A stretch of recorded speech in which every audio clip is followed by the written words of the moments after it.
Okay, everyone. So, as I was telling you, I got to the point where we were in North Carolina, and now it is October of 2013. And he told me that he was going to Georgia to support his cousin who was trying to break out into the reggae scene. So he was going down there to support his cousin. I had no problem with that. What I had a problem with was the fact that he was leaving on Thursday and he was not going to return until Monday. And I thought, what was his cousin doing down in Georgia for 5 days that he needed to be there? But anyway, he left for work and I went on about my day. About midnight that Thursday night, he called me and he said he said me good, which means that he has reached where he's going to be. He said me good. I said okay. Then he started fussing. Oh, you see how you stay every time I go to support my family, this is how you give me attitude, yada yada yada. I ignored him because I know that wasn't true, and I knew he wanted to start a problem, so I left it alone. He called me all of that Friday. I didn't answer. He called me all of that Friday night. I didn't answer. He called me all of that Saturday. He called me all of Sunday. I didn't answer. He called me all of Monday. I didn't answer. But Monday evening around 5 o'clock or so, I was in the kitchen making dinner and he came in. And when he came in, as soon as he came in, he started cursing. Oh, Trev, you see how you're wicked? Imagine, I could have been broken down on the side of the road. I could have been dying. And I called you, you never pick up the phone. I didn't answer. I have nothing to say. I have absolutely nothing to say. What he did not know, though, guys, is that while he was gone, and that same Thursday night, as soon as he told me he was where he expected to be, I had done a little bit of searching, and I found out that he was in Alabama. I found out the name of the young woman he was with. I found out her address, her phone number, her Facebook account, everything I found out. But he didn't know, so I didn't say a word to him. So that went on. I didn't say anything to him that Monday night, and he kept fussing and he kept quarreling, that I was just, not acting the way he expected me to act. But I knew why I was the way I was. So anyway, I didn't say anything to him. Later on that evening, he tried to tell me how the party in Georgia was lit and how his cousin was going to be a big star pretty soon, and his cousin was going to be a big star. And I said, I don't want to hear. I do not want to hear. So I didn't listen to him. That weekend, now we are not talking now, the whole week we are not talking. So that weekend, that Saturday, he started up the story again, started to tell me how his cousin is going to be a big star, and I should see how his cousin performed well down there in Georgia, and his cousin is going to be. I said, I do not want to hear. I don't want to hear anything about you or your cousin. He got really upset. There was the vacuum sitting in the washroom. He picked it up and he slung it into the garage wall, jumped in his car, and he took off.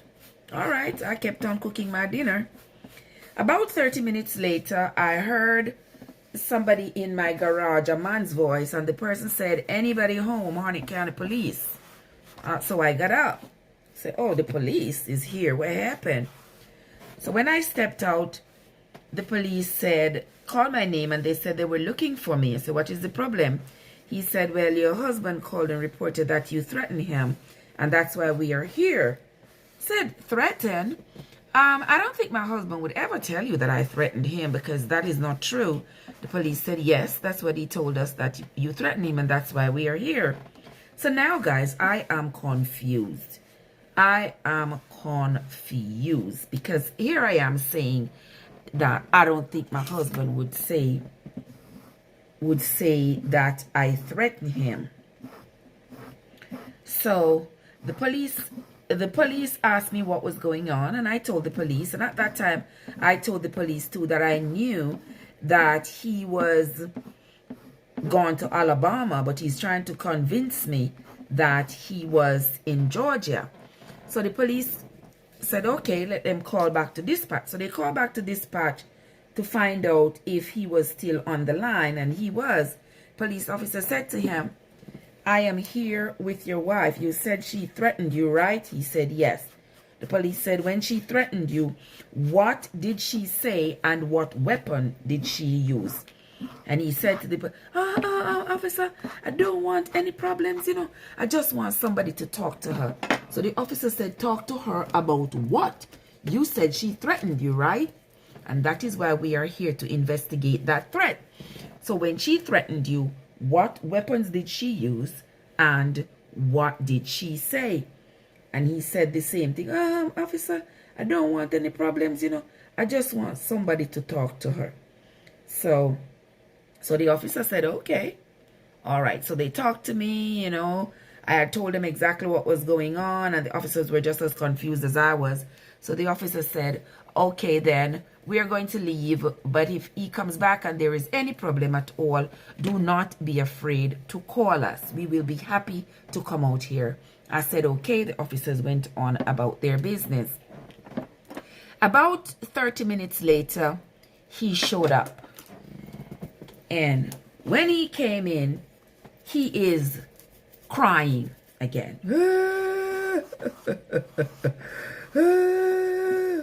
Trevor, you see what you make me have to do? You think me the one we have to call the police by you? And I said, Lord have mercy, what is this? You think me the one we have to call the police by you? You see what you make me have to do? I don't say anything. Don't say anything. So after he had done his little Oscar-winning act in front of the kids, he went off. Then I said, when he came back, I said to him, well, I was cooking, and he went off up the stairs. I finished cooking, and he came down the stairs, and I said to him, let me just get this straight. Let me just ask you something. Is it now that is this how our relationship is going to go now? That when we have a disagreement, somebody's going to call the police and tell a lie on the other person in an effort to destroy them, and I just want to know if that is how we are going to end this marriage. And he said, but me I talk to you. And you don't want to answer me, and me don't know what you are think. I said, oh, really? So you talk to me, and me not answer you, so you don't know what me I think. So you call the police and tell a lie, so me threaten you.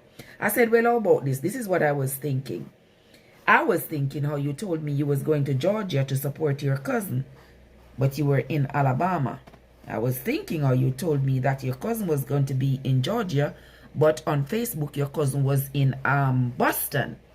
And I was thinking how you told me you were going to be with your cousin, but you were with Miss Johnson. I told him her whole name, her address, her phone number, the whole 10 yards. He was shocked. And he said, but tell us that he love us. What was that supposed to mean? Supposed to tell me that he told me that he loved women, so I should be comfortable if he goes all the way with a woman. What a defense. So anyway, I don't say anything. He went off, and he went up the stairs, and the night went on. The next day he cried and he cried and he cried, and he don't know what's wrong with him, and he don't know why he keep doing these things, and he's on his knees and he's begging and he's telling me how he's never going to do this again, etc., etc., etc. And at that point, now wanting to convince me that he's never going to do this again, he gave me the code to his phone. So after he gave me the code to the phone, I was like, okay, gave me the code to the phone to convince me that he was never going to do this again.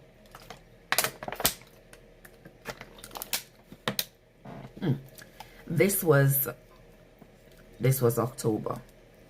All right. November rolls around. December rolls around. We have our disagreements, but I am angry. I'm trying to figure it out. I mean, you're just in that state of confusion, to say the least.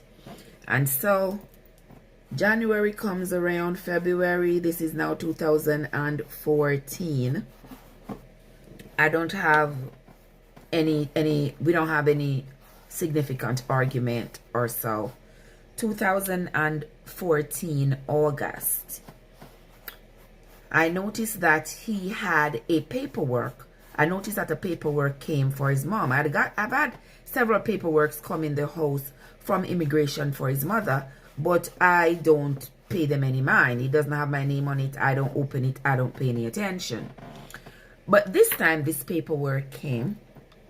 This time when this paperwork came, I didn't pay attention either. But he came home that evening and he picked up the paperwork and he opened it. He sat at the kitchen table and he threw down the paperwork and he said, I can't stand immigration. I don't know why immigration keeps doing this. So me and my nosy self now, I said to him, why immigration keep doing? He said, I keep sending this paperwork for my mom to immigration over and over, and immigration keeps sending it back.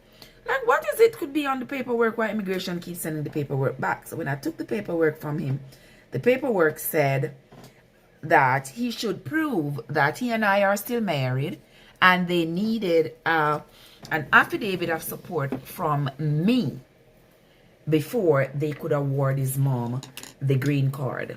So I said, why are you acting like you don't see what the paperwork says? The paperwork says immigration needs to prove that you and I are still married, and they need to prove that I am willing to give your mom an affidavit of support so she could get the visa.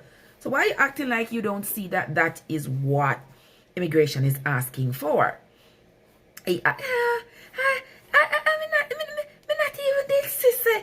You're right, you can read. So you saw it. But because you're so embarrassed, you can't even ask me. You're so embarrassed, you can't even ask me for the affidavit of support, which is something that I promised you that I would give you for your mom from a long time ago.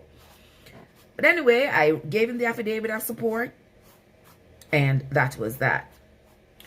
One night, I'm there. Remember now, I have the code to the phone. So I'm laying in bed beside him and I am reading a book and he's laying down fast asleep and the phone is sitting between us. The phone kept going off, going off, going off, going off, going off, going off, going off. And I'm like, wow, why is this phone going off like this? So I picked up the phone. And when I opened the phone, it opened to WhatsApp. And there is a message on the screen that said, listen, we had some great sex the other day. And he had responded to the text and said, yes, we sure did. So now I am furious. I am furious. But I'm not a fighter. So what I did was, I responded to the text and I said, excuse me, what the F? And the person texts back like, UHM, UHM, UHM. Like, So I got up, I went to the bathroom and I came back. I was just sweating. I couldn't believe I was sweating like that. So what I did, I could not read the book anymore. So I started to crochet a blanket I was making because I was just so upset. But he's laying there, he's still sleeping. So about 20-30 minutes later, he woke up. And when he woke up, the first thing he did was pick up the phone and went to the bathroom. When he was coming back from the bathroom, he looked at me and he said, oh, Trev, what happened? Why your face look like that? I said, we gotta talk. I said, we gotta talk. He was like, oh, what happened? And he dropped himself on the ground and he started to cry and he started, oh, what happened? I told him what I saw on the phone.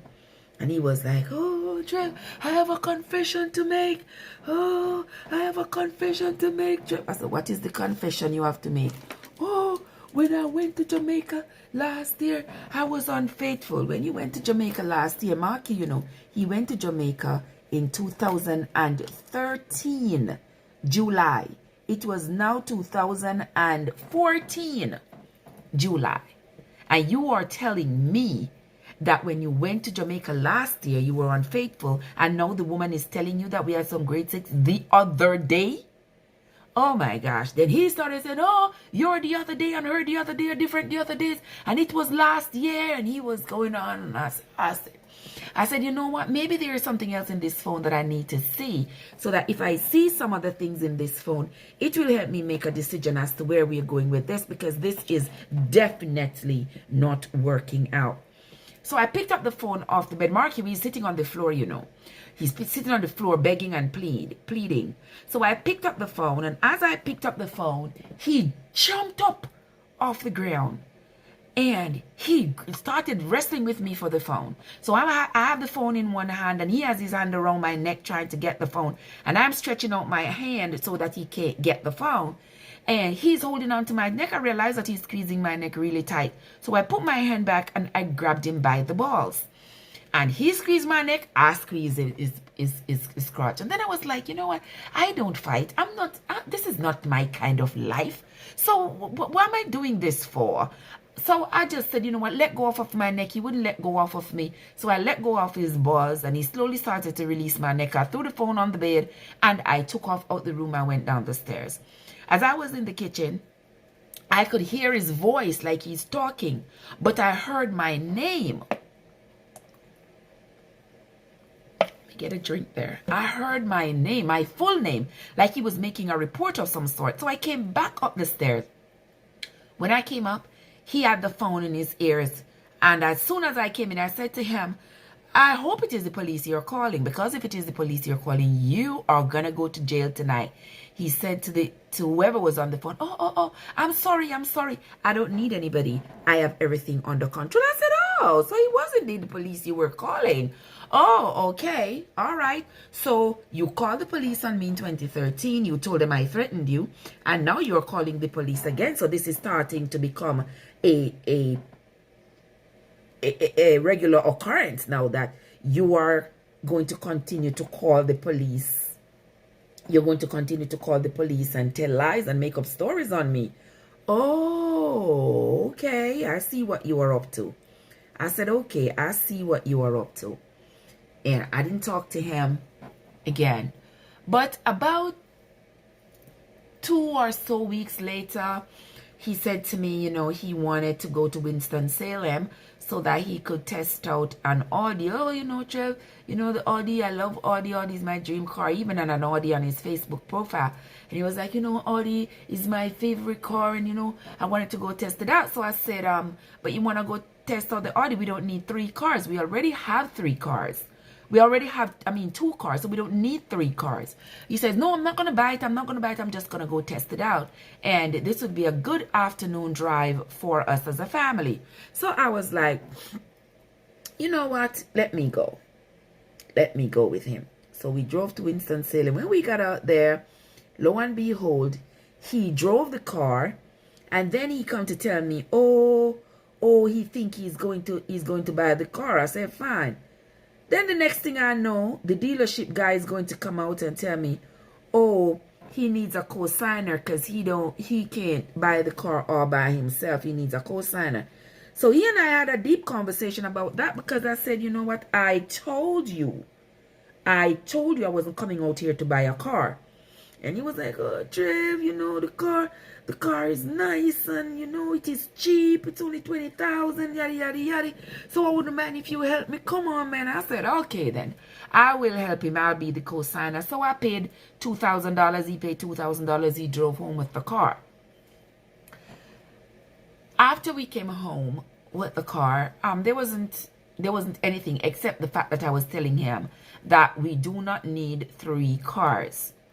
We don't need 3 cars. I'm not into the hype life, the extra life, and all of that. I'm not into that. You need 1 car, I need 1 car. We don't need 3 cars. It's only 2 of us. But anyway, we continue. He sent off the paperwork that August for his mother. They got back paperwork that says that she had an interview October 27th of that same year, 2014. So in October of that year, we had a spill in the house in Miami. The water messed up the house. So we had to, you know, file an insurance claim and all of that. He got me a guy that he said he knew was a great contractor, and he was licensed and insured, so he could work on the house. The guy started the work. He said, you know, you're going to pay the guy half the money, And the guy started the work. I did not have a problem with it. But later on, I went to Miami and the work did not look like it was done properly. So who am I going to talk to? I spoke to my husband about it. I said, I don't think the guy did not do the work properly. And I'm telling him, you know, this is what the guy did. And the man start getting angry at me and saying, oh, I'm the one who is making a big deal. Yes, I'm making a big deal because we paid the guy a lot of money and I expect the work to be done and to be done properly. But the work was not done properly. My husband, instead of sticking up for me, he started to fuss at me saying, I am making a big deal out of nothing and yada yada. I said, okay, so I leave it alone. Yeah, you leave it alone. What am I supposed to do? I'm not into the fighting. So I left it alone. This was October of 2014. October kept on. Remember, he had told me that he was getting out of the military because he was going to go work his nursing license so that he could make enough money because he didn't think the military was paying him enough.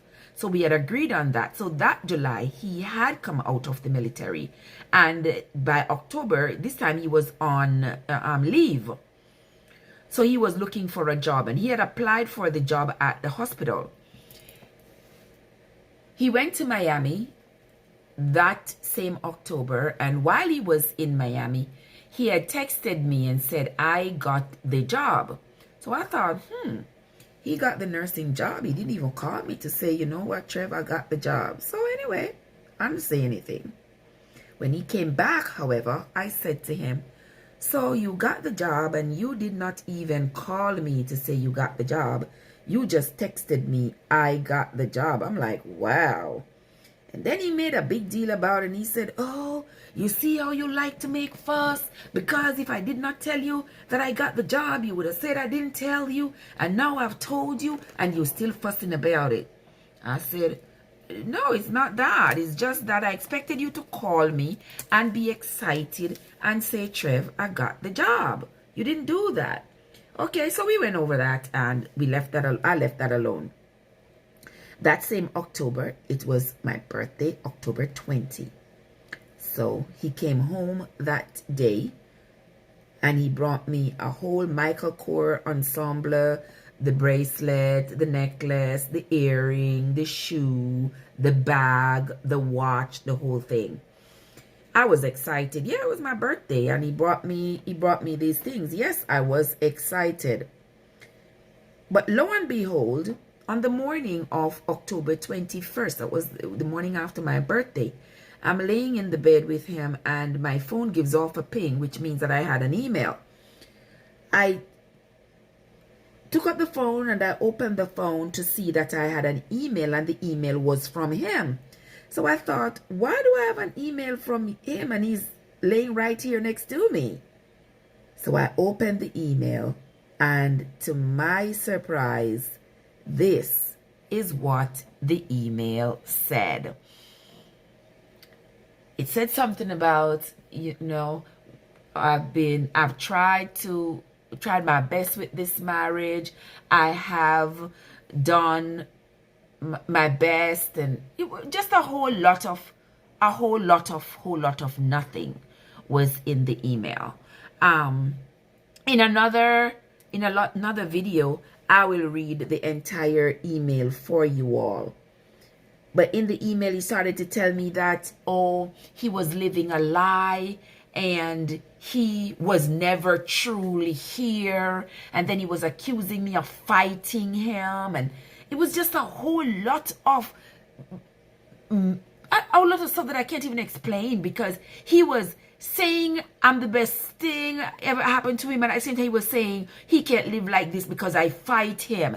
He was saying, you know, you are not oblivious to what I've been doing, which I know he means like the cheating, and he was saying, oh, and you have handled it well, and at the same time he's saying, oh, you fight me and I can't live like this anymore. So I was so confused. And so I turned to him and I said, why you send me this email? What's this email about? Woo? You know what I say? You know what I say? He said, me no want you. What that it say? It said, me no want you. You can't read. You idiot. You know see. And boy, the disrespect started, my friends. The disrespect started. And I tried to be the reasonable person. And I'm saying to him, you know, when did you know that you did not want me? He says, from day uno. I said, from day uno? You know that you didn't want me. So why didn't you say it from the beginning? Remember how I asked you? And you remember how you cried? And how you went on your knees and you begged me? You remember how you took me to the pastor when I protested and said you were not the kind of person I think I would want to marry? You remember how you cried? And he goes, yes, remember. I said, you remember how you took me to the pastor and how you cried to the pastor? He said, yes, remember. And I said, I know you are looking at me and telling me that you knew from day uno that you did not want the marriage, and all this time you have been crying and begging me not to leave you. And he carried on, my friends, he carried on. And that day, I heard some of the worst words I've ever heard out of any human being's mouth. I was called every name in the book.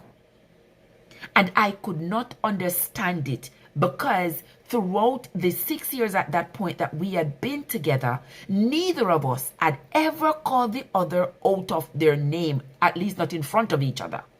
So I was in complete shock. And I said, where did this come from? We have never spoken to each other like this before. So where did this come from? And he started telling me, oh, it's been a long time that he wanted to tell me that I was trash and I was garbage. And so I said to him, if you'd wanted to tell me for a long time, what took you this long? You should have told me from a long time so that we could conduct ourselves accordingly. And he turned to me and said, the time wasn't right. So I said, the time wasn't right. So what makes the time right now? The man turned to me and said to me, because me done with you. Me get everything me did want and me done with you. And you could have even dead for all I care. And the only conversation me and you are going to have after this is if you take your things and get the fuck out of my house.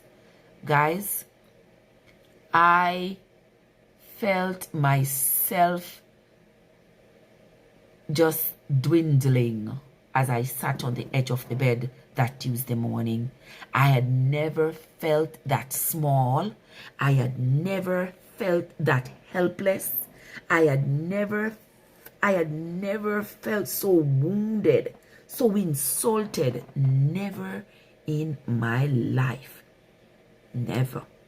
And he went on and on. He took off his wedding band and he sailed it across the room. And he said, me don't want this. Me don't want this.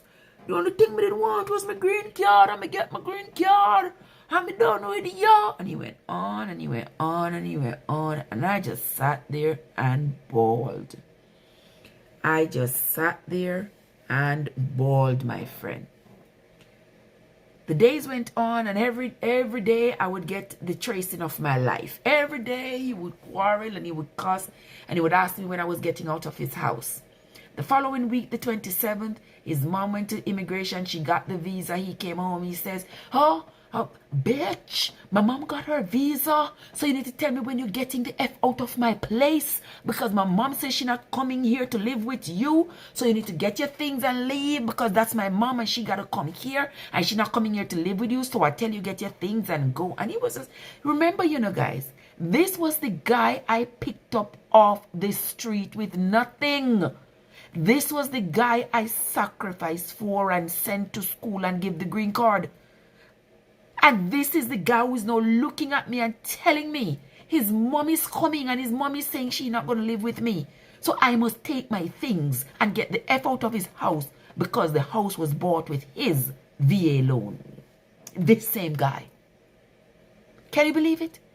Can you believe how shocked and embarrassed I was? And all this time I could not say it to my family because I was so ashamed because they had all warned me. I was so embarrassed. But anyway, December came around.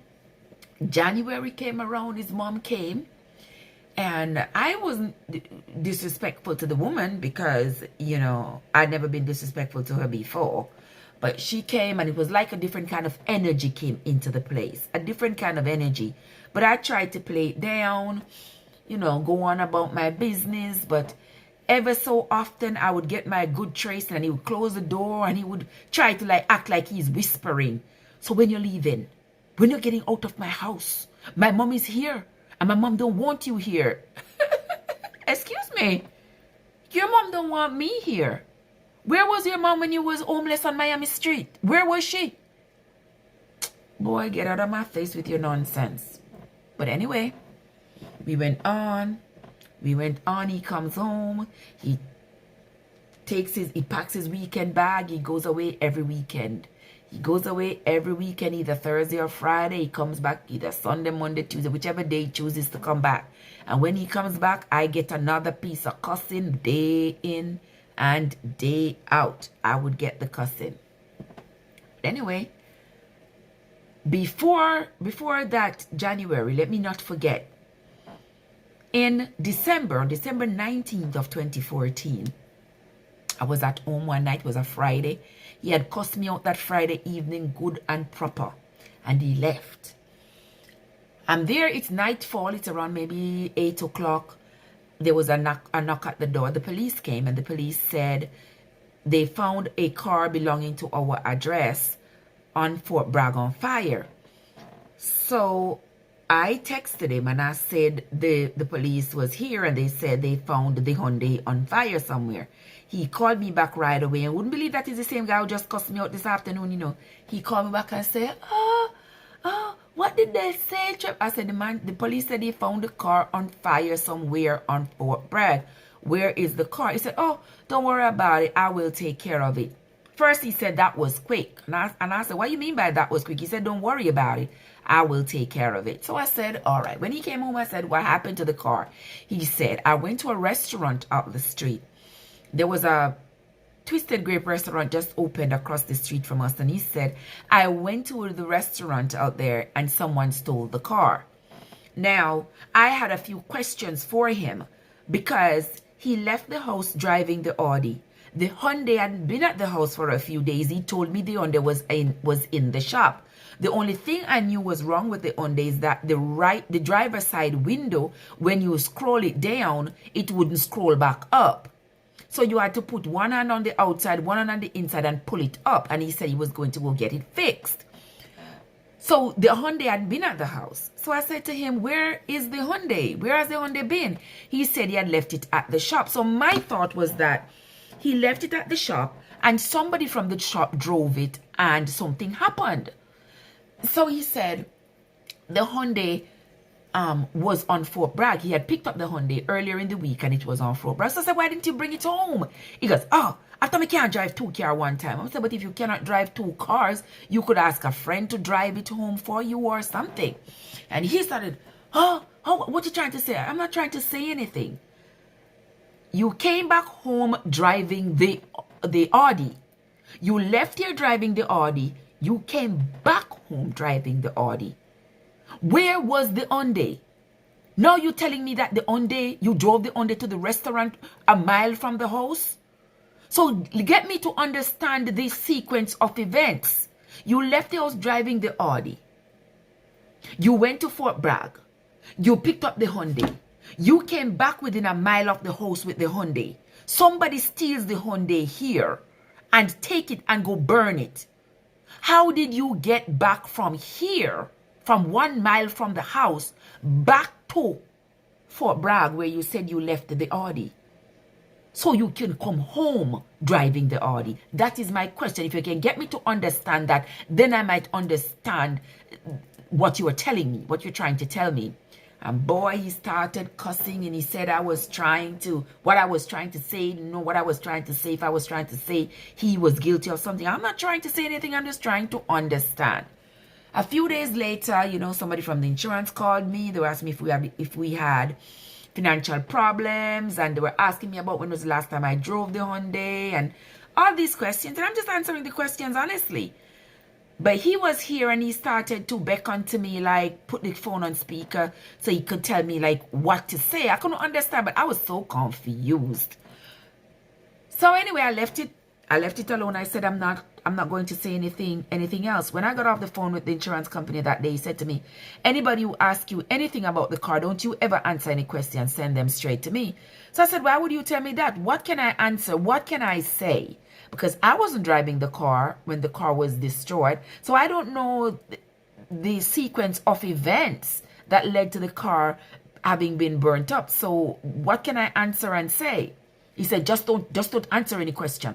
Just direct everybody who asks you any question. Just direct them to me. So I said, okay then, fine, no problem. So during the early months of 2015, I kept asking him, what has the insurance company said about the car? Because you see, guys, I paid half the money for that car. I wanted to know what was going on with the car. If somebody stole my car and burnt it up, I want to know. If the insurance company is going to pay, I want to get my payment for my car. So anyway, he kept telling me, oh, he can't be bothered. The insurance company was giving him a lot of problems. And, he was going off to Texas for some kind of training for promotion. And he didn't have time for all of the shenanigans and the rigmarole that the insurance company was trying to put him through. So I was perplexed, but I just said, something. At the same time, he's cursing me and calling me all these names and telling me to get out of his house. So I had a lot on my table. So I was not going to be worried about the car. If that was going to be the case, that it was going to be stolen, destroyed, and I don't get anything out of it, then let it be. So lo and behold, 2015 April, and he turns to me and he says, oh, he's sending his son to Jamaica. Remember, he has a son, guys, that that is in my care. So he says he is sending his son to Jamaica for the summer. So it was April. So I said, why are you sending him to Jamaica so soon when school isn't even out yet? And he says, well, it is my child. Don't forget that it is my child. So I am free to send him to do whatever I want, because your connection to my child is only the fact that you and I are married, but it's my child. I said, oh, excuse I said, oh, excuse me, guys. Excuse me. So he sent his child to Jamaica. I said to him, who is taking the kid to Jamaica? I said, oh, he's going to pay the stewardess. He's going to pay the stewardess to take the child to Jamaica. I said, okay, then fine, no problem. No problem. In around that same April runs off. In that same April, he confiscated my phone. He said he was the one who had bought me the phone, so he took the phone away. He took away my son's phone. My son, who is not his, he took away my son's phone. So I had to go get myself a phone, get myself my own carrier, get myself my own a different phone number. That beginning of June, he was supposed to be leaving for Texas, and he asking me to take him to the airport. Yeah, I took him. Yeah, I took him to the airport, and I saw him off. He went away to some kind of training in Texas. Throughout the entire summer, he kept calling me, telling me, oh, when he comes back, he and I are going to have some serious conversation, because now that he has gotten a chance to to be out there in Texas. He has been able to clear his head, and he has been able to make a lot of to think a lot about our relationship, and he thinks he and I needs to have some conversation about our relationship, and he got a chance to clear his head and whatever. So when he got back from Texas, he started to tell me how he think that our relationship can be better. I said, no, sir. There is no way our relationship going to be better, because from the moment that you stepped out of line and you called me all those dirty names, the relationship is over. All I want you to do now is to have us come together and determine how we are going to separate and just call it a day. How we are going to do that, because this relationship cannot be resuscitated. It cannot. Not after you have called me all those filthy names. It cannot be resuscitated. And he said, oh, I was hateful and I was angry and I was bitter and I did not know forgiveness. And I say, at that point, I said, I really didn't care what you thought of me then, because it didn't matter at that moment. You had called me every name in the book. You had, no, you had insulted me in the worst possible ways that you can, and then now you're going to tell me that I should be worried about what you think of me now, that you're going to call me bitter. I said, it does not matter to me what you say. It don't matter. So I said, okay, this is how it is going to be. We need to come together and determine how we are going to break up this marriage, because we are not going to be able to move forward. It is over. He was acting like he didn't want to accept it. So he kept saying to me, oh, you just need to, you need to go to counseling. Let's go to counseling. I said, no, sir. I'm not going to any counseling with you. You go to counseling when your relationship is having some difficulties. You go to counseling to revitalize your relationship and have somebody listen to the two sides of the story. This story has no two sides anymore, because you have already insulted me and called me out of my name in the worst possible way, told me to get my things and get out of this house and all those things. And then you want me to go to counseling with you? I said, no. I'm not going to any counseling with you if the counseling is geared towards any kind of resuscitation of this marriage. I am not going. So anyway, that October, when it was my birthday, he come to me, gonna tell me, oh, he has arranged with his friends, and his sister was here from Jamaica, his mom is here, his niece and everybody, and he has arranged for me to have a birthday party for me at some restaurant. I said, who you talking? He said, oh, so all his friends are going to be there and we're going to have a good time at the restaurant for my birthday. No. I don't want no good time. I don't want no birthday present. No, sir, I don't want it. So the 27th of October, so I didn't go with him, and he acted like he was mad. I know he wasn't mad. He was just pretending to be mad. You know, because after you curse somebody like that, you won't talk about you're going to have a birthday party for them. No. So anyway, on the 27th of October, his sister was supposed to be leaving to go back to Jamaica. I am here that morning. I am sitting in the couch and I'm knitting a blanket. He comes in, he passes me, doesn't say a word. He go upstairs. His mom is up there. His sister comes in. And she comes in and she says hello and she goes up the stairs, and the three of them are upstairs whispering. I don't know what they're whispering about, but the three of them are up there whispering. And I just felt like, what am I doing here? I'm in this house and the three of you are upstairs whispering. I don't exist. What am I doing here? So I picked up my keys and I got in my car and I left. As I was sitting in the parking lot in a little strip mall about a mile from the house, I heard the doors open. Mark you, it is raining. I heard the doors of the car open. So that means somebody has another key. So when I look up, it's him. He comes, he jumps in the car. He takes up the other key, the key that I have. So now he has the two car keys and he takes off. I'm sitting there, I said, no, he's not going to leave me out here in the rain. I don't think he would do that. He has been doing some cruel things, but I don't think he would do this. And I'm sitting there Sitting there waiting. By this time, it's like 8 something. 9 o'clock, 10 o'clock, 11 o'clock, 12, 13, 14, 15, 16, 1700. That's 5 o'clock in the evening. Nothing. My phone is starting to die.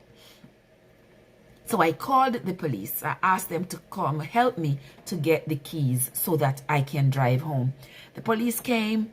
I spoke to them. They went to the house to get the key. He told them he's not giving them any key. They don't have any warrant. The car is in his name. It is his car, and he doesn't have to give them the key. Police came back. They said, well, he said he doesn't have to give us the key, and he's perfectly right. So the only thing we can do for you, ma'am, is take you home. I said, okay. So the police took me home. I went home. I kept telling myself, no, this is the man who the first car he drove in America was mine. The first car he owned in America, I bought it with my own money for him. So I don't think he would be this cruel as to do this. I don't think so. Well, I was wrong. He removed the car from the house, so the car wasn't there. I have to go to work. I don't have any ride to go to work. Can you imagine that? No ride to go to work. And he jumps in his Audi and he goes about his business. After a few days of that, I went to work. I said, you know what? I shouldn't be living like this in America. I have suffered enough in America. At this stage in my life, I shouldn't be here and not have a car and not be able to go to work in a car. I have to be calling people begging a ride. That was for many years ago when I was new to America and I was dead broke and did not have the means to get a car. So that morning I left work. I asked a friend of mine to drop me at the Dodge dealer. She dropped me there and I bought a car, a brand new Dodge Journey with only 5 miles on it. When I got home, oh my God, the man started cursing at me because I went to buy a car for myself. So I'm like, he's got to be crazy. He's cursing at me because I bought a car for myself. Yet he took away the car that he bought me. So he wanted to see me walking on the street, or he wanted to see me come to him and go on my knees and beg him. That would never happen. So that November, I bought the car November 3rd. He took away the car the 27th, and I bought my car November 3rd. After that, he started to fuss at me. He's fussing about me having bought the car. Then he says to me, I need to go to counseling. We need to go to counseling. I said, counseling about what? Why we need to go to counseling? He started telling me some stuff that, he had applied for employee assistant program at the job. Remember, he and I now work at the same hospital. And so they wanted him and his wife to go to counseling. So anyway, I said, all right, let me go to the counseling. Let me go hear what the counselor has to say. So when we went to the counseling, the counselor is talking. Apparently the counselor has talked to him already. So we are there talking with the counselor and stuff. So the counselor says to him, says to me, so what are you looking forward to? I said, looking forward to, I guess this relationship is over because he has called me out of my name. He has done the most. So I think this relationship is really over. The counselor said to him, what do you expect from this? He says, oh, I've been done. Oh, you talking about you done? I've been done. So the counselor said, you been done? You the one who brought her here. So now you're telling us that you've been done. So why did you bring her here? Anyway, I said, you know what? I don't have time for this. I picked up my pocketbook and I left. When he got home, he's cussing and he said, oh, he was on the phone. I don't know who he was talking to, telling somebody, oh, he took me to counseling and they should see how I behave in the counseling. And I picked up my bag and I come out. So he tried with the marriage and he tried with me. And I did not, just acting like I was this foul individual who cannot be sort of an incorrigible person, if you know what I mean. And he was trying with me and I was just this disrespectful person or whatever because, I behaved in the counseling. But nothing of the sort. So I just said, you know what? It's okay. Let him continue saying what he's got to say to his whole heart's content. Couple days after that, I was at work And I came around the corner. There was a big bouquet of flowers sitting on the nurse's station. And everybody was saying, oh, Trev, you got flowers. Flowers? From who? I don't know nobody who would bring me flowers. They said, yes, your husband came and brought these flowers. My husband? Bring me flowers? I'm like, no.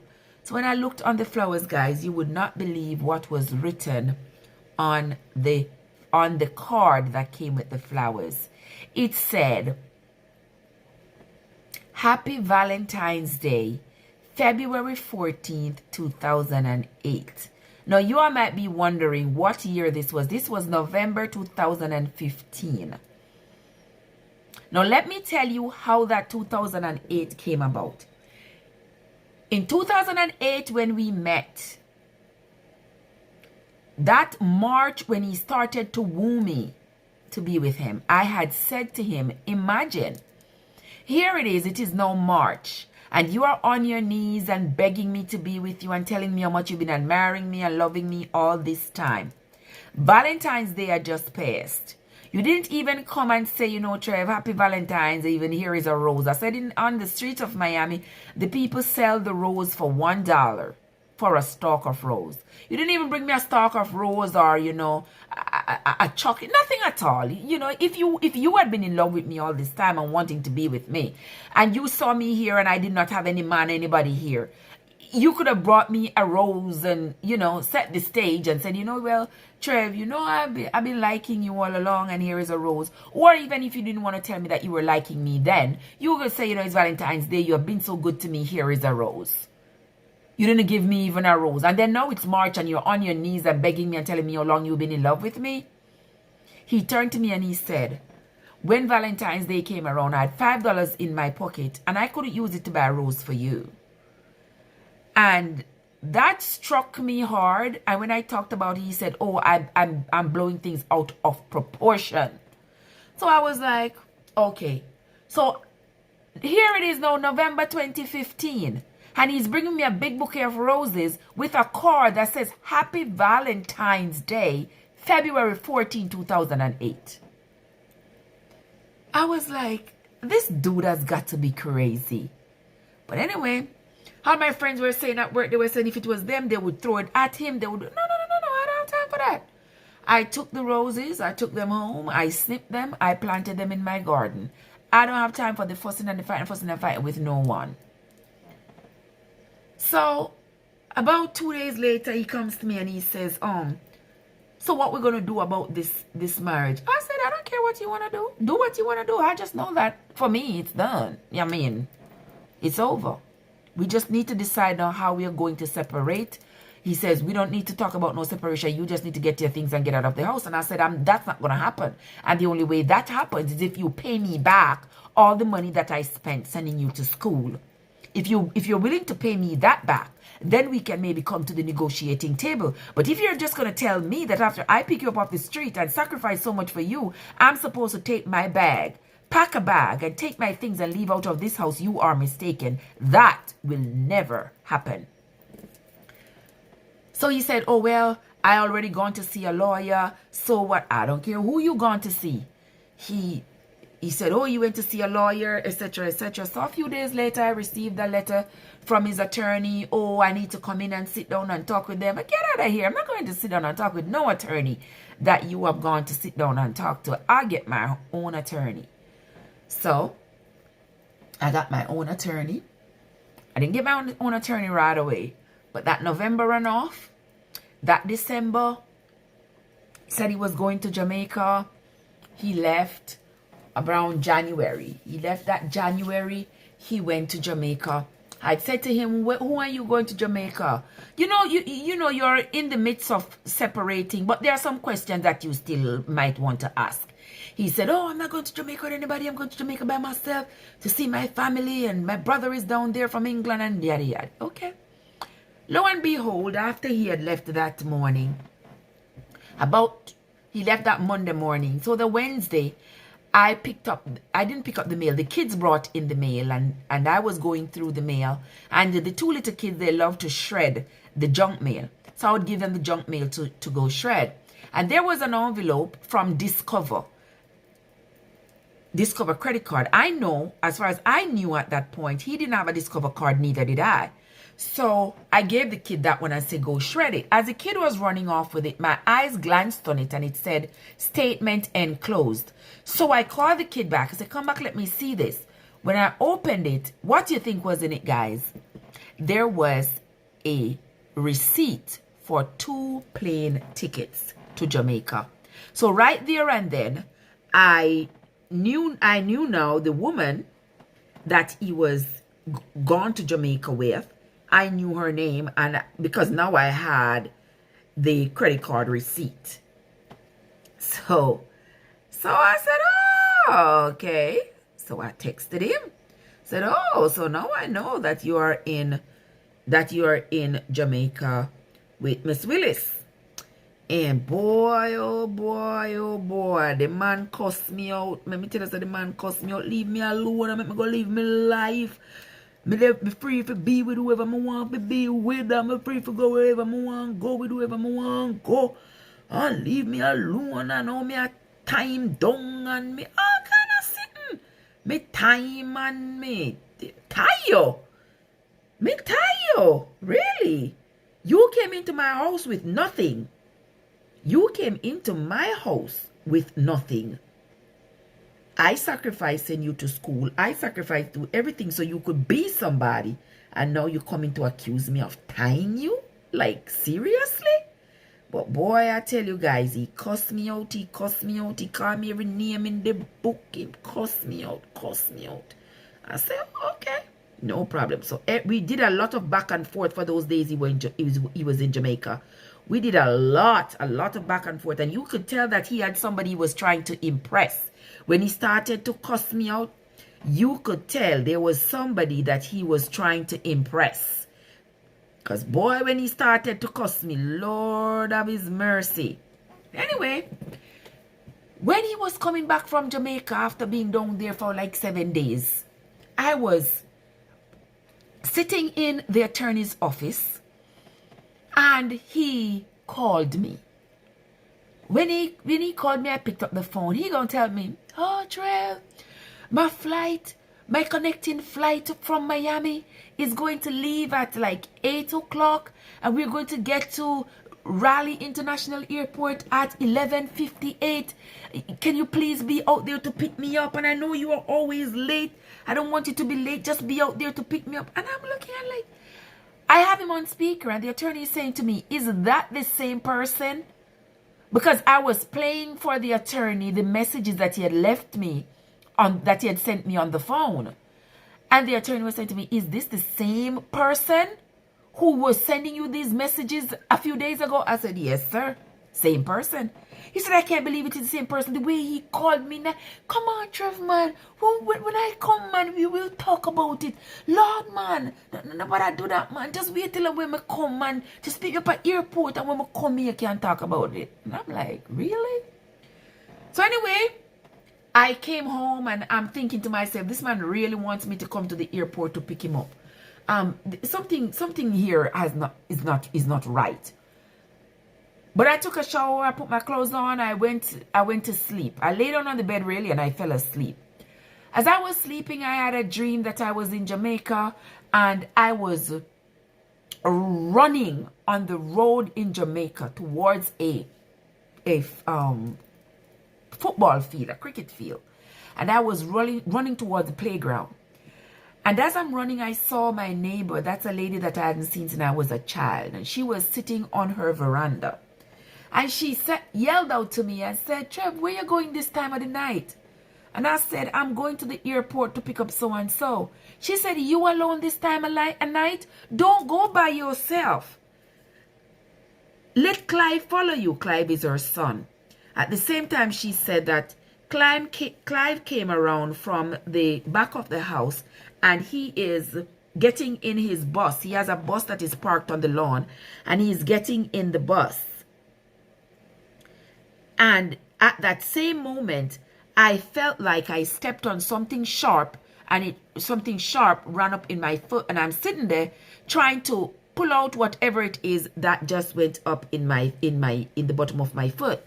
And I'm sitting there and I'm wrestling with whatever it was in my foot, and I'm wrestling with it and I'm wrestling with it, wrestling to get it out. And the lady is sitting there watching me. And her son, who just went into his bus and put the key in the ignition, he got out and started to help me to take whatever it was out of my foot. We tried. We could not get out whatever it was in my foot. And so, at the same time, I said to the guy, Clive, I said, run out there. There's a spot where my uncle always play dominoes. And I said to Clive, go on out there and see if you see my uncle. Tell him I said to come and help me take this thing out of my foot. So Clive walked off and went to do just that. Lo and behold, I had another uncle had passed away not too long before that. And I saw my uncle coming, just like he would have his machete over his shoulder and his crocus bag. And he said to me, Trev, what is that in your foot? And I said, I don't know, but something run up in my foot and I'm trying to get it out and I cannot get it out. He bent over and he looked at my foot. He said, whatever you see that is in your foot, nobody cannot take it out for you. You have to take it out yourself. And he kept on walking. And I am there fighting to take the thing out of my foot. And at the same time, I am hearing what sounds like, do you know when you leave the key in the ignition of a car, it goes ping, ping, ping, ping. Yes, that's the sound I was hearing. Ping, ping, ping, ping, ping. And as I kept hearing the sound and waiting for Clive to come back with my uncle to help me take the thing out of my foot, I woke up. And when I jumped up, I was pinching myself to see if it was real. I got up out of bed. I could hear the doorbell ringing. I looked out the window. I didn't see any vehicles. I started going down the stairs, and at that time, I didn't hear the doorbell anymore. So I stopped on the stairs to hear if I could hear another sound. I didn't hear anything. The next thing I heard, the back door broke down. The man broke in through the back door. And when he came in, he started fussing at me. Oh, I was evil and I was wicked and I left him out in the cold and he would never do that to me. This is the same man who took away the car and left me stranded on the street in the rain, you know. And this is the man who coming to look at me and tell me that he would never do that to me and I left him in the cold. I was just like, you know what, whatever. So anyway, came home and, you know, we had our argument and I said, you know what, I don't want to fight with you. I don't want to argue with you. I want us to get together and end this marriage. That's what I want. So we got to get together. He said the only get together we're getting together is if I get out of the house. And because I know that wasn't going to happen, I just start ignoring him. So when he would come in to the house, I leave. So if he works overnight and I am at home and he comes home in the morning, before he comes, I will take a shower, get dressed. By the time he gets here, I'm gone. And we just started living like that. So he comes in, I get out. He gets out, I come in. That's how we were living. So about the 20, I think it was the 20 something of January, that same month, I received a text from somebody on Facebook. When I looked at the text, the person was saying that, you know, she'd been calling my husband and he hasn't been answering his phone and I should tell him to answer his phone. So I didn't pay no mind. So I just sent the person an image of a donkey. I like leave me alone. Leave me alone. So she texted me back and said, oh, I'm tired of hearing him tell me how much he wants you out of his house. So good luck. I said, wow, okay. So now he's telling people how much he wants me out of his house. So anyway, I said, okay, I leave it alone. I'm not saying anything more to him. So one morning after that, I'm here. I'm leaving in the morning as usual. You know, as he comes, I'm leaving. That night I had a dream, and in the dream, I was going towards what looked like a church in the dream, and I had my baby daughter in my hand, and I'm going towards the building. And as I'm heading towards the building, I noticed my son's father. My son's father had passed away a few years prior. And I noticed him standing inside of the building. And I'm walking towards the door and he's standing like right by the door in the pew. I thought the building was a church.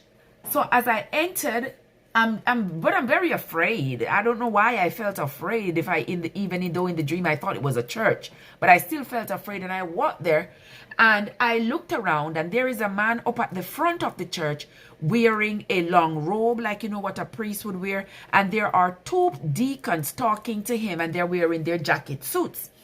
And as I entered the church, my son's father said to me, "Trev, what you doing here? You don't belong here, Trev. I got to get you out of here.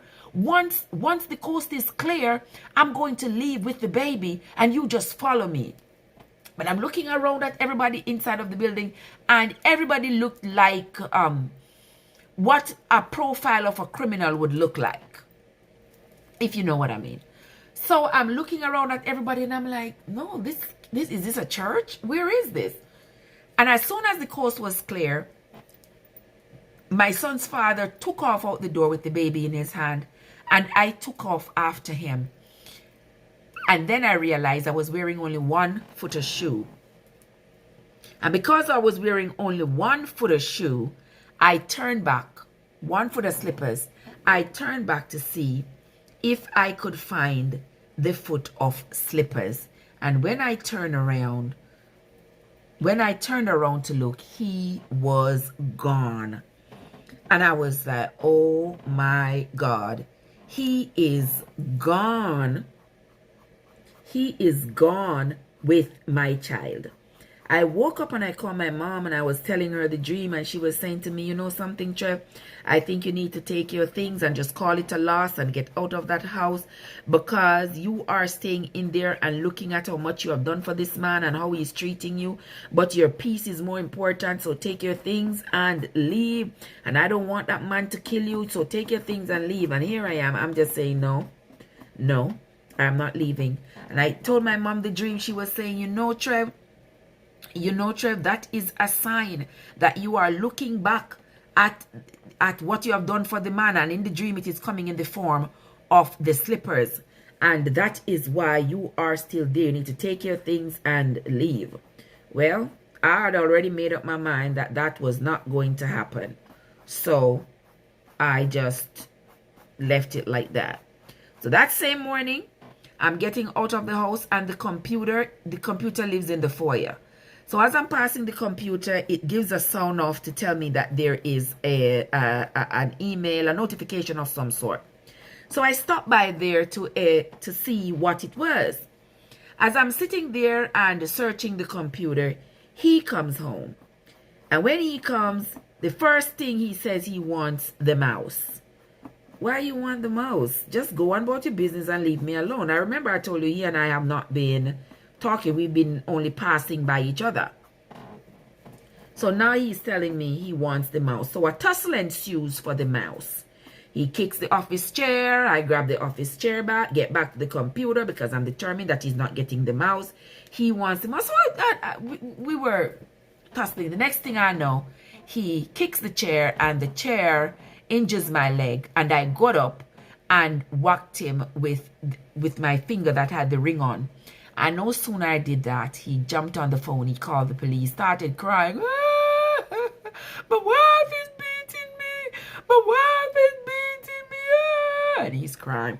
So in the midst of him crying, and he's telling the police that I'm beating him, I know the police is going to come. I know I'm going to the pokey. I gave him a few more whacks. Yep. When the police came, however, the police started to say, something is wrong here, ma'am. You need to talk to me. Sir, I don't need to talk to you. Just take me on to jail. Police kept saying, something is not right here. Something is not right. You need to talk to me, ma'am. Anyway, police kept looking in his car at the computer in his car. And I could not tell what the police was looking at, but he kept looking in there and kept telling me that something is not right here, and I needed to tell him what it was. I didn't know what it was, so I just told him, just take me on to jail and let it be that. The man at this time, he's standing in the garage, and he has his phone held down.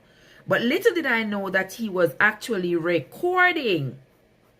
He was recording the events of that morning, because you see now he is the victim, because I'm the one who hit him. So he's the victim now. Nobody knows that he kicked the chair away with me and all of that. So now he's the one who called the police. So he's the victim. Eventually, the police officer said to me, not to me, I heard him say on his radio, send me back up. And before long, there was another police officer. The two of them were whispering to each other around the side. And I heard when the first officer said to the second officer, take him too. My gosh, guys. When the second officer stepped up into the garage and grabbed him and put his hands behind his back, oh my word. I did not even notice that he was smiling all this time. But when the officer grabbed him and put his hands behind his back, every smile came off of his face. Anyway, we went to the pokey that day. I had to change off in prison clothes. I had to go, in front of a judge, shackled from my waist. And oh my God, one of the most embarrassing experiences. Shackled from your waist down to your ankle and your wrist. And oh my gosh. But anyway, I endured that. We went. We came back. Well, we got the judge gave us bail. My girlfriend came and bailed me out and brought me back home later that day. When he got home, I said, we got to arrange to leave out of this marriage, because never in my wildest dreams would I ever expect to ever go inside of a jailhouse, being handcuffed and humiliated and taken to jail. I was standing outside with handcuffs, my neighbors passing by, that kind of humiliation. I said, never in my life was I ever expecting to have this experience. I have always lived within the means of the law. And now for you of all people, to come here and call the police to take me to prison, to jail. No. I said, we have got to find a way to break this up. We've got to find a way. And he still insisted that the only way that we're going to break up, I should take my things and leave. That's not going to happen. So you take your things and you leave.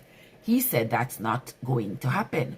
So all right, the two of us are there with the stalemate. He comes in, I go out. He comes in, I go out. About a week or so after that, I came home from work one morning, and when I came home, as soon as I came in, he got out. And the next thing I know, that was a Wednesday. Okay. The Friday night, I am home from work. The kids came and said there was somebody at the door. I said, okay, open the door. I told my older son to go open the door, see who it was. It was because the person kept saying it was the police. When the police came in, what do you think the police had in their hands? A restraining order for me. The police started reading me my rights and telling me, this is the restraining order that my husband filed, and I need to take my things, only my stethoscope and my pocketbook and a few pieces of clothes, and I need to get out of the house. I can't take the kids, and I shouldn't have any communication with the kids, and all of this. I'm like, whoa.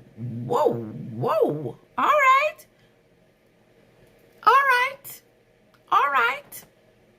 Okay. So I took my things and I left.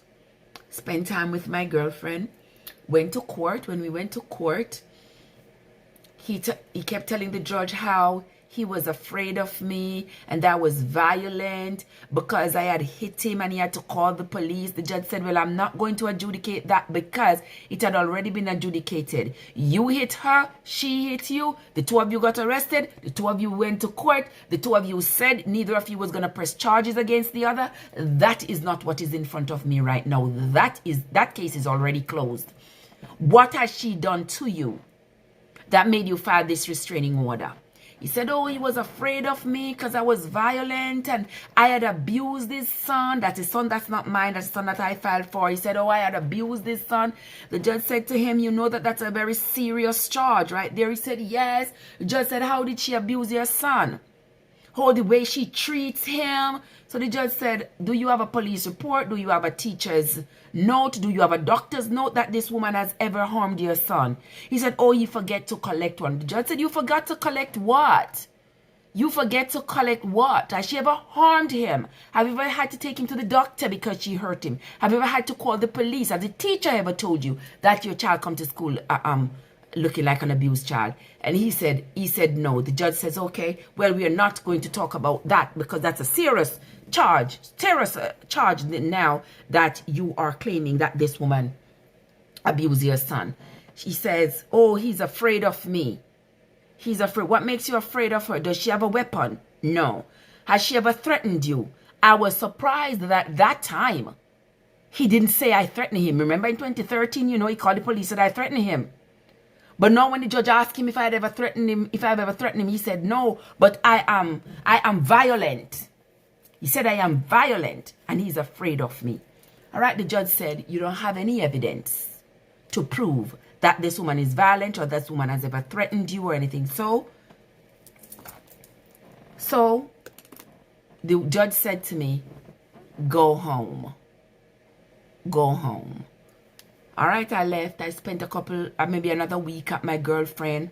And then everybody kept telling me, Trev, go home or else he's going to charge you with abandonment. He's going to say you abandoned the kids, you abandoned the marriage, and he's going to try to get his way. So go home, go home, go home. So anyway, I come back home. When I come back home, I get the cussing of my life. He don't know why I come back. It's because I don't have any shame. Yada, yada, yada. I don't care. I came back. On the night of March 8th, 2016, he came home. And as usual, as soon as he's coming home, as soon as I hear him open the garage, I always go into my daughter's room to sleep. This time, he came home. I went into my daughter's room, locked the door, and the two of us, my daughter and I, are sleeping on the floor, and his son is sleeping on the bed. I'm not sleeping. We're just laying there. And he comes home and as usual, he starts cursing and he don't know why I'm still in his house. And he had told me so many times not to be in his house. And he just going on and on and on and on like he does every night. Called me the worst names and I needed to get out of his house. I'm laying there. I'm still not paying him any mind. Next thing I know, he kicks the bedroom door down. I said, why you bust the door down? You think it's the door alone I want to bust? I want to bust something up in your head? You won't take your things and come out of my place? So, guys, I tell you, I grabbed my phone and I took off out of the house barefooted. I called the police. 911, what's your emergency? My husband just kicked the bedroom door down and threatened to shoot me.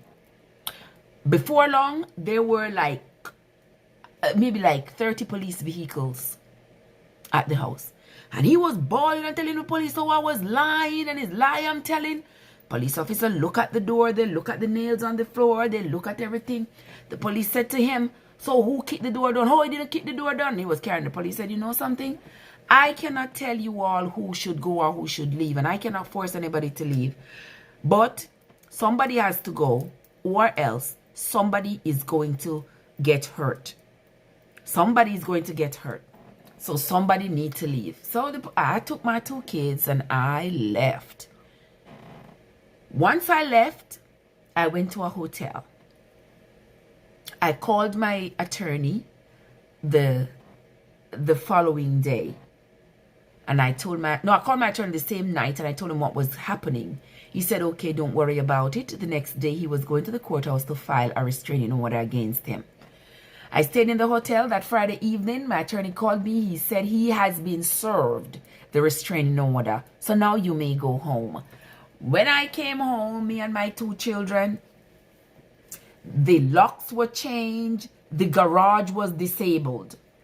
I called the locksmith. We got in the house, called the garage people, got the garage door fixed. And trust and believe me, guys, that was the last time he slept in this house. The last time he slept in this house. He took me back to court maybe 3, 4, 5 times, claiming that he had a niece who used to stay with us, claiming that his niece and her husband were having what he called horseplay, and that's when the door was kicked down. But it was not him who kicked the door down. When we went to court, the judge said, when I told the judge that he had kicked the door down, and I presented the judge with the photograph, his lawyer tried to say that I doctored the time on the photograph. The judge said, well, the photograph says it was taken like at 9:20 and the 911 call was at like 9:10. So it is the same night. So I'm not going to believe that she doctored the time. I didn't even know they could doctor the time on a photograph. So the judge said, sir, you kicked the door down. You tried to intimidate your wife, and you scared your wife, and you scared your children. You cannot go back to that house. You cannot go back to that house. And since then, my friends, he has not been able to come back to this house. Right? Took me to court several times, but as God would have it, he was the one who ended up having to leave the house. The judge told him, come and get your things. Come and go and get your things from that house. Get the sheriff and go and get your things. He came with the sheriff the first time, he picked up some stuff. He came back the sheriff again the second time. The third time I said, he's not coming back in my house. No.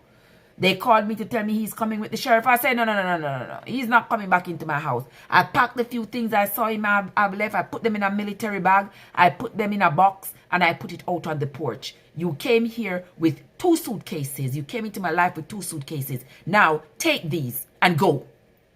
Take these and go. You're not going to be coming back into this house. I don't trust you. You could come in here with cocaine and then put it down and then tell the police you saw cocaine when you come in here or something like that. I don't trust you. So I put the military bag and the box out on the porch, and I watched him come up, him and the police officer, and I watched him bend down on the porch and pick them up and tug with them to his car and go on about his business. That was the end of the marriage.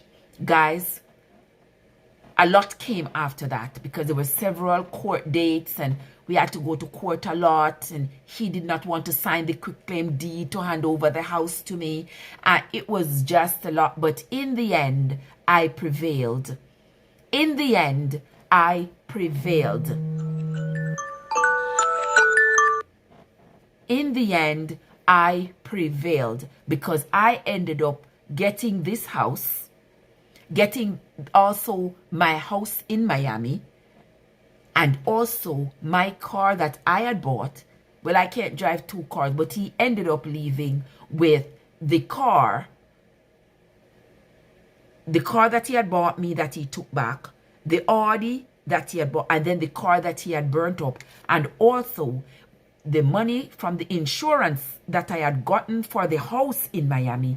He stole that money because he closed the bank account and took that money behind my back. When I went to the bank, the lady told me that he had closed the account and taken that money. I never got that money back. And that was the insurance money to fix the house in Miami. And his friend, who he said was his friend, who he said was going to fix the house in Miami, never completed the job. So guys, I am telling you, I went through hell after having married this man who came into my life under the circumstances under which he came. And then when he was ready to leave, his intentions was also to destroy me. Let me tell you something, guys. If you find yourself in a relationship that has a lot of red flags, don't take red flags for granted. Do not take them for granted. They mean something. Every single red flag you find in your relationship has a meaning. The person is showing you signs. That means that they are not committed to the relationship. And I saw all those signs, yet I continued on, dragged this relationship to the point where this man was able to commit such cruel acts against me in an effort to destroy me. I hope that my story will empower somebody, that you may be able to escape if you find yourself in a situation like mine, that you will be able to stand strong and never let the enemy get the better of you. Because later on, I'm going to tell you in another post, I am going to tell you about what happened after that date when he kicked the door down. I'm going to tell you what happened after March 8th of 2016. But that is going to be in another live. That is definitely going to be in another live. So that's going to be it for now, my friends. Until next time, this is Trev from Treversance, where your journey matters.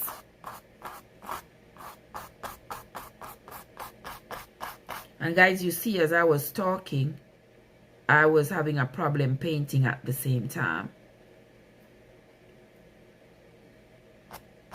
I was having a problem painting at the same time that I was talking, so...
All right, this is my painting for today. It's not yet finished. I need to put some smaller branches on the trees, but the paint brushes that I have right now are all either too stiff or too frazzled. So I'm going to get me some new paint brushes so that I can draw those branches to show them really small, you know, because all of them are coming in big, and you know, the further up in the tree they are, they're supposed to be tinier. So I will get that, and we can always drop those in. But this is my painting, guys.